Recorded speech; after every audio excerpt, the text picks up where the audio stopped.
如果我现在告诉你，你的银行卡明明好端端揣在贴身口袋里，上面的体温都还在，甚至你刚摸过确认过位置，但你户头里省吃俭用存了一辈子的养老钱，此刻正在几千公里外被人一笔一笔取光，直到只剩个位数零头，你相信吗？你肯定会说，老蔡你别吓唬人，这怎么可能？卡在我手里，密码在我脑子里，神仙也偷不走。可各位叔叔阿姨，真不是危言耸听，这种事就在我们身边每天发生，就在你转身买把青菜的功夫，就在你低头给孙子挑玩具输密码的那几秒，你的钱可能已悄悄插上翅膀飞走了。今天这期视频可能会颠覆你几十年认知，甚至让你看得后背发凉，手心冒汗，但请你一定耐心看完这十几分钟，它能救你的命根子，保住你晚年的安稳日子。大家好，我是健康之道的老蔡，今天咱们不聊怎么吃出健康，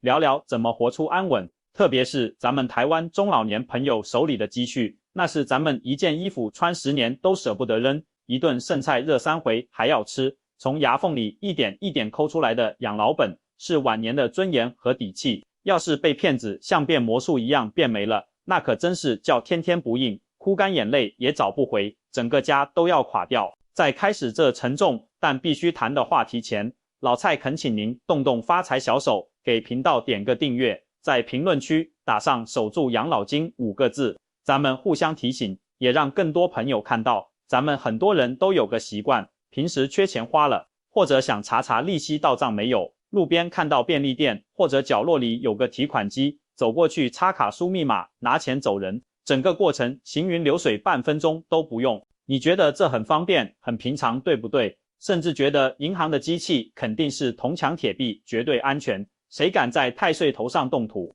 但我今天要告诉你，正是这种所谓的方便，正是这种毫无防备的信任，正在把我们像待宰的羔羊一样送进诈骗集团精心布置的陷阱里。现在的骗子手段高明的让你头皮发麻，他们根本不需要抢你的卡，也不需要拿刀架你脖子上逼问密码，他们只需要在提款机上动一点点手脚，就能让这台机器变成吃人不吐骨头的怪兽，而你就是那个主动把手伸进怪兽嘴里的人。为了让大伙儿听得更明白，能感同身受理解这件事的严重性，咱们先来讲一个真实发生的故事。这不是我编的，是前段时间一位住在台中丰原区的陈伯伯红着眼睛拉着我的手讲的亲身经历。每当我想到陈伯伯那个绝望的眼神，我的心就像被针扎一样疼。陈伯伯今年75了，退休前是在工厂做技术员的，一辈子老实本分，做事认真，但他有个特点，就是特别节俭，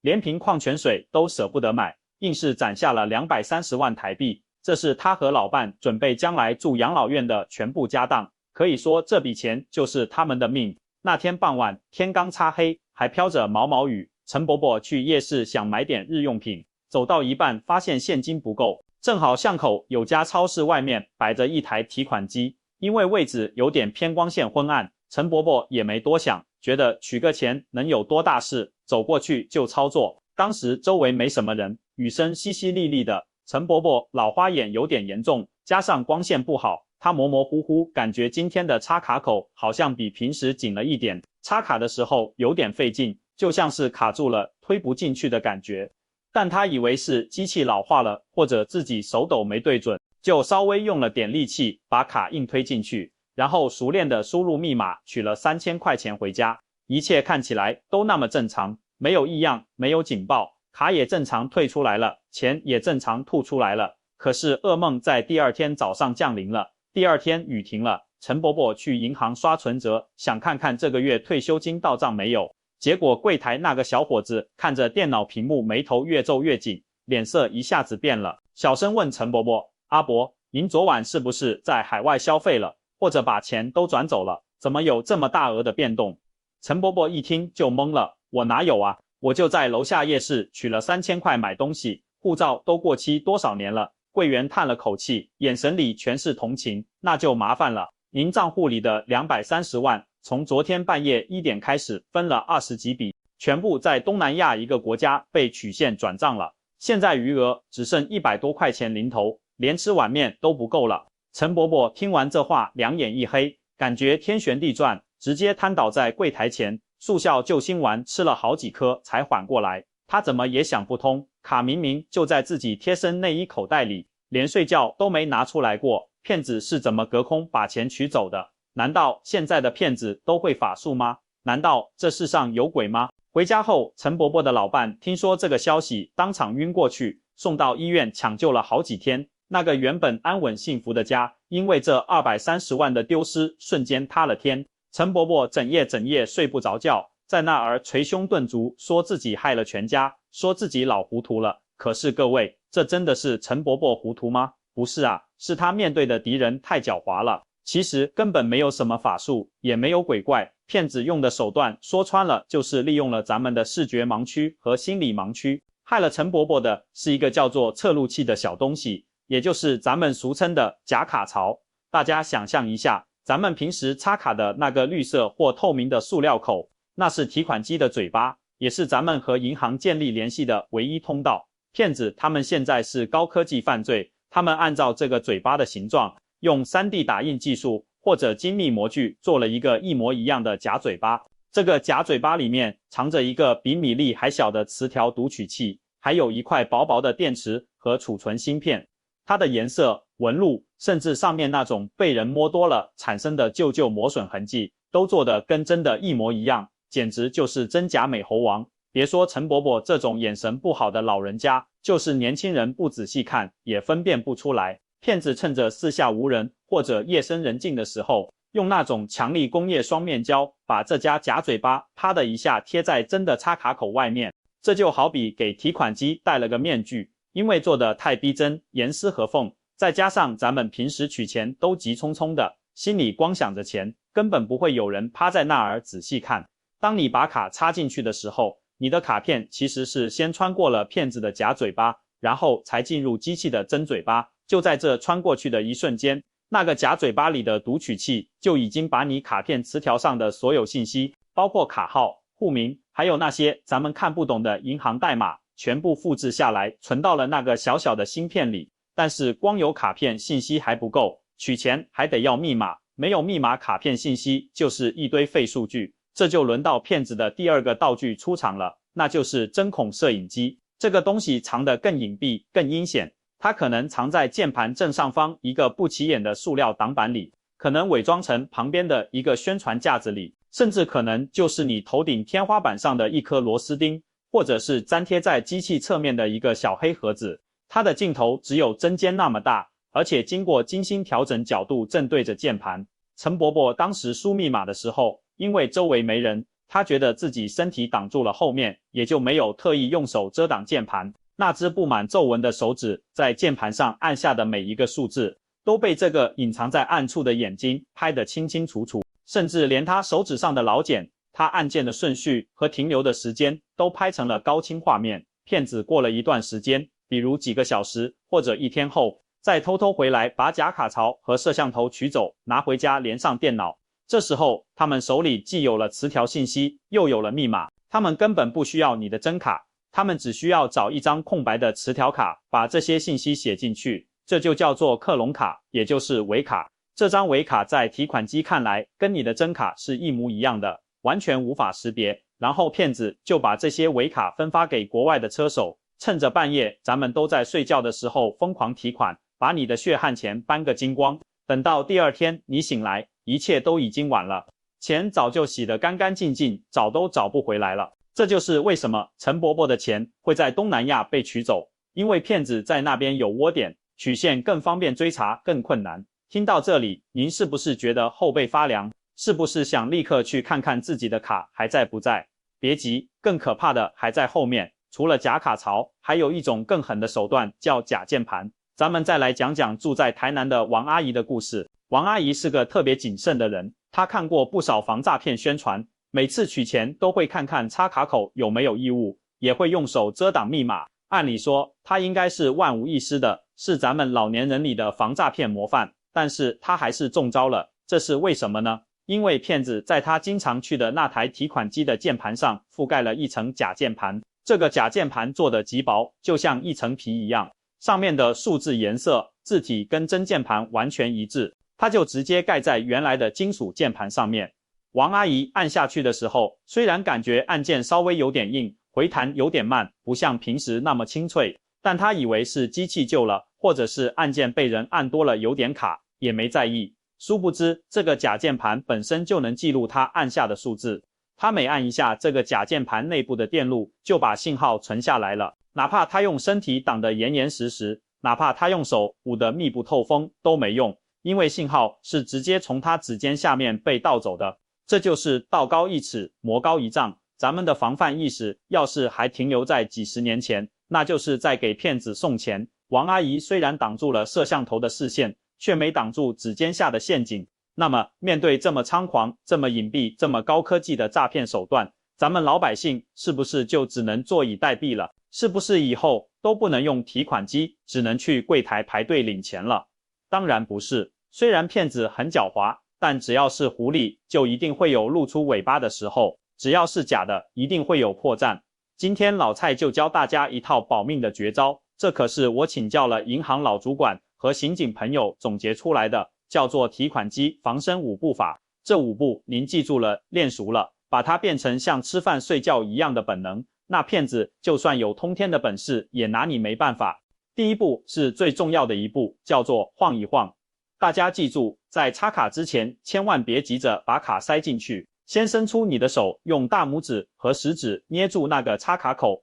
也就是那个绿色的塑料壳子，用力的晃一晃，摇一摇，往外拔一拔。您别怕把它弄坏了，银行的机器那都是工业级的，结实的很，是为了防止破坏设计的。真正的插卡口，那是跟机器一体成型的，是从里面死死锁住的，就是绝对晃不动的纹丝不动，像焊在上面一样。但是如果那是骗子贴上去的假卡槽，它是用胶水粘上去的，或者是用强力磁铁吸上去的，不管它做的多逼真，只要你用力一晃，它肯定会有松动，肯定会有缝隙，甚至可能直接被你拽下来，或者你会感觉到那种胶粘不牢的晃动感。陈伯伯当时要是多了这一个动作，发现那个口子有点松，那他的230万就保住了。所以以后咱们去取钱，先别管3721，上去就是一顿晃，这叫打草惊蛇，让假货现原形。如果发现松动，千万别插卡，立刻离开。第二步叫做摸一摸，这一步是专门对付假键盘的。咱们在输密码之前，先用手指甲沿着键盘的边缘，还有键盘和机器面板连接的缝隙抠一抠，摸一摸。真正的键盘是镶嵌在机器里面的边缘，是平滑的，或者是微微凹陷的，绝对没有凸起的棱角。如果你摸到键盘边缘有明显的台阶，或者是感觉整个键盘是凸出来一块的，甚至你抠一下感觉能把它揭开，那100%是假键盘，这就是骗子盖上去的那层皮。还有按的时候感觉一下，真正的金属键盘按下去是咔嗒咔嗒很清脆的声音，回弹很有力，那是机械结构的声音。如果按下去软绵绵的，像按在海绵上一样没声音，或者按下去弹不起来，那也别用了，说明下面垫了东西，赶紧换一台机器，并且马上报警，别让下一个人受害。第三步叫做看一看，这一步是要找出那只隐藏的眼睛，在咱们操作之前，抬头看一看，低头瞧一瞧，看看键盘正上方有没有多余的塑料挡板，看看侧面有没有奇怪的小架子，看看头顶有没有颜色不对劲的螺丝钉，特别要注意那种放宣传单的小架子。如果那个架子里空空的，什么单子都没有，却正对着键盘，那很可能里面就藏着摄像头。还有那种粘贴在机器上的安全提示贴纸，有时候骗子会把针孔摄像头藏在贴纸的某个字母后面，如果你发现贴纸上有个小黑洞，那绝对有问题。咱们要像侦探一样，用审视的眼光去扫描这台机器，只要发现任何多余的不协调的东西，哪怕只是心里觉得别扭就别用，宁可多跑2步路去下一家。第四步叫做挡一挡，这是最后的防线，也是最管用的一招。不管你有没有发现摄像头，不管你觉得周围安不安全，输密码的时候必须一定绝对要用另一只手，甚至是用钱包，用身体把键盘遮得严严实实，密不透风。老蔡告诉大家一个标准动作，咱们左手张开手掌，像个盖子一样扣在键盘上方大概5公分的地方，形成个小屋顶，右手伸到左手下面去按密码。这样一来，不管那个摄像头在头顶、在侧面，还是在哪个犄角旮旯，他拍到的永远只是你的手背，根本拍不到你的手指动作。咱们不要觉得不好意思，不要觉得这样做显得小气，好像我们在防贼一样。没错，我们就是在防贼，在钱面前面子值几个钱，咱们这叫专业，这叫对自己负责。有些骗子甚至用热感应摄像头通过键盘上的温度来推测密码，但是只要我们遮挡的时间足够长，手指在其他键上也摸一摸就能干扰他们的判断。而且有了手的遮挡，就算有假键盘，骗子想通过摄像头配合来破解也会难上加难。第5步叫做选一选，这一步是源头治理。咱们尽量不要去那些偏僻的光线、昏暗的没有人管理的独立提款机取钱，那些地方是骗子的天堂，因为他们装设备，没人看见，拆设备也没人看见。最安全的地方永远是银行营业厅里面的提款机，那里有保安，有监控，银行职员每天都会巡检，就算骗子也不敢在那儿下手。其次是大型商场或者人流量非常大的便利店里面，注意是里面不是门口外面。虽然便利店里也不绝对安全，但至少比路边孤零零的小亭子强多了。咱们老年人尽量养成白天取钱的习惯，光天化日之下，骗子也要收敛3分。而且白天视线好，咱们检查机器也更容易发现破绽。晚上黑灯瞎火的眼神不好，最容易中招。讲完了这5步防身法，肯定还有朋友会问，老蔡啊，万一我真的运气不好，还是被骗了，钱被转走了，那我该怎么办？是不是就只能自认倒霉了？千万别，虽然钱被转走很难追回来，但只要你反应够快，还是有一线生机的。这里老蔡再教大家一个黄金急救3板斧，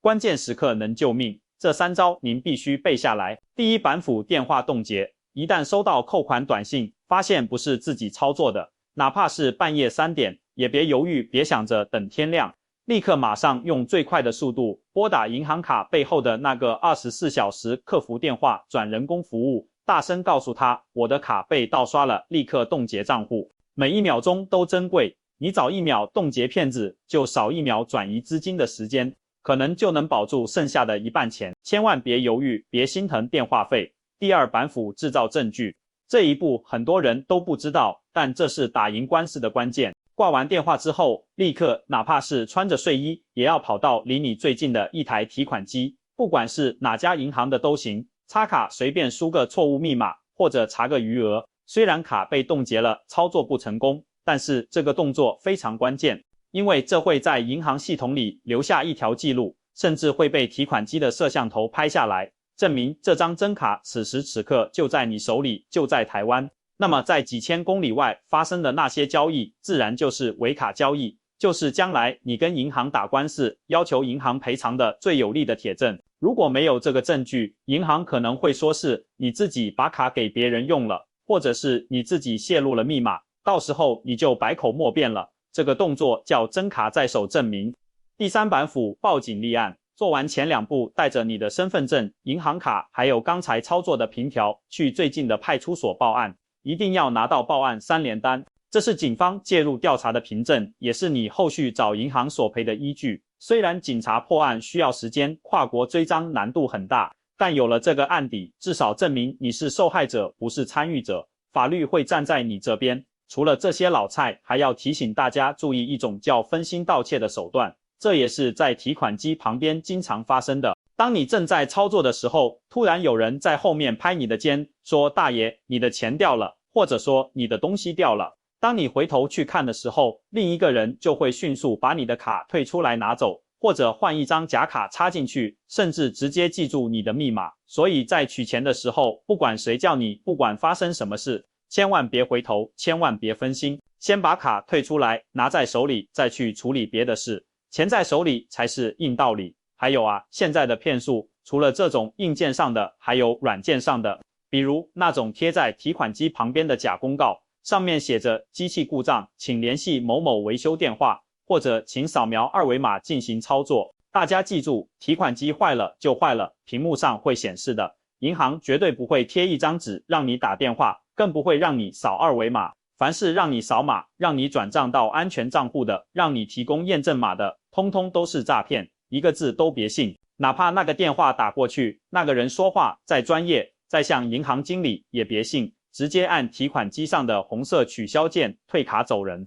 或者直接拨打卡片背后的那个官方客服电话核实。另外，老蔡建议大家，咱们卡里的钱最好分开放，平时用来消费买菜的卡里面放个3、5千万把块够了，大额的存款，那个养老的存本放在那种不带卡、不能网银转账的定期存折里，或者放在一张平时根本不带出门、锁在家里保险柜里的卡里，并设置短信通知，每1分钱的变动都要有提醒。这样就算外面这张卡被盗刷了，损失就是几千块，不至于伤筋动骨。这就是咱们常说的鸡蛋不要放在一个篮子里，狡兔还得有3窟呢，咱们更得给自己留条后路。说到这里，老蔡心里其实挺沉重的，咱们辛苦一辈子，原本应该享受天伦之乐，却要在这里跟骗子斗智斗勇，但这又是没办法的事，世道在变，人心在变，咱们也不能总停留在过去，咱们得学着保护自己。这不仅仅是为了钱，更是为了咱们的家庭和睦。您想啊，要是200万养老金没了，这日子还怎么过？夫妻俩还不得天天吵架，儿女们还不得跟着着急，整个家就乱套了。陈伯伯被骗之后，整个人都垮了，老伴也气病了，原本幸福的晚年生活一下子跌入了冰窟窿。咱们千万不能让这样的悲剧在自己身上重演。咱们的晚年应该是跳广场舞的晚年，是带孙子的晚年，而不是在派出所和银行之间奔波哭诉的晚年。如果您觉得老蔡今天说的这些话在理对您有点启发，哪怕只是让您多了一点点防范意识，那老蔡这几十分钟的口水就没有白费。请您一定把这个视频转发出去，转给您的老伴，转给您的兄弟姐妹，转给您的街坊邻居，特别是那些平时不太会上网、不太了解这些新骗术的老人家，这份功德比去庙里烧香拜佛还要大，真的是功德无量。希望您钱袋鼓鼓，身体棒棒，记得订阅我的频道，点亮那个小铃铛。咱们下期节目再见，祝愿所有的长辈们眼明心亮，出入平安，守住财富，守住幸福，咱们下期见。